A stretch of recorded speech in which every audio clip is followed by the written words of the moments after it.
கர்த்தருடைய பரிசுத்த நாமத்துக்கு ஸ்தோத்திரம். May all glory be to God's holy name today. தேவன் ஒரு புதிய நாளை தந்திருக்கிறார். God has given a good day today. இந்த நாளிலே தேவனுடைய வார்த்தையை கவனித்து நடப்போம்.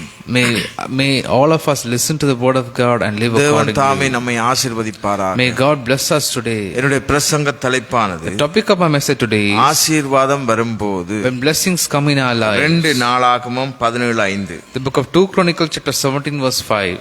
ஆகையால் கர்த்தர் அவன் கையில் ராஜ்ய பாரத்தை திடப்படுத்தினார். யூதா கோத்திரத்தார் எல்லாரும் யோசபாத்துக்கு காணிக்கையை கொண்டு வந்தார்கள். அவனுக்கு ஐஸ்வர்யமும் கனமும் மிகுதியாயிருந்தது. The Lord established a kingdom under his control, and Judah brought gifts for Jehoshaphat so that he had great wealth and honor.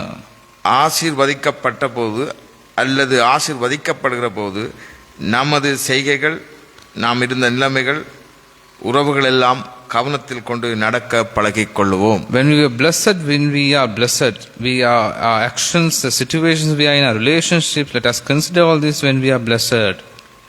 ஆசீர்வாதம் வரும்போது, when we are blessed, 2 நாளாகமம் 17:4. 2 Chronicles chapter 17 verse 4. தன் தகப்பனுடைய தேவனை தேடி இஷ்டவருடைய செய்கையின்படி நடவாமல் அவருடைய கற்பனையின்படி நடந்து கொண்டான். But sought the God of his father and followed his commands rather than the practices of Israel. பழைய நிலைமையை மறக்காதே. Do not forget the old state of situation you were in. தேவனுடைய வார்த்தையே ஆசீர்வதித்தது. It was God's word that blessed you.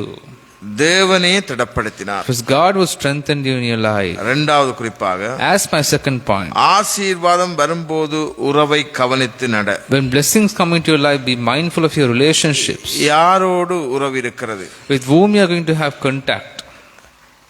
உலகத்தோடு ஒத்து போகாதே. Do not live according to this world. அது தேவனுக்கு விரோதம். This is being against God. அது உன்னை மறுதலிக்க பண்ணும். This will betray you. பெருமை உன்னை அழித்து போடும். Pride will destroy you. மூன்றாவது குறிப்பாக, as my third point, சத்தியத்தை விட்டு விடாதே. do not abandon the truth in your life. 2 நாளாகமம் 17:9. The book of 2 Chronicles chapter 17 verse 9. இவர்கள் யூதாவிலே உபதேசித்து கர்த்தருடைய வேத புத்தகத்தை வைத்துக்கொண்டு யூதாவின் பட்டணங்கள் எல்லாம் திரிந்து ஜனங்களுக்கு போதித்தார்கள். They taught throughout Judah, taking with them with the book of the law of the Lord. They went around to the towns of Judah and taught the people. கர்த்தருடைய வழியில் நட. Walk in the path of God. தேவ மகிமை வெளிப்படட்டும். Let God's glory be revealed in your life. கவனித்துக் கொள்ளுங்கள். Listen to this carefully.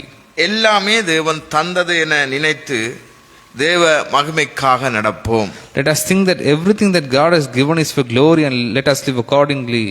கர்த்தர் தாமே நம் ஒவ்வொருவரையும் ஆசீர்வதிப்பாராக. May God bless all of us abundantly. Amen, amen, amen. Amen, amen, amen.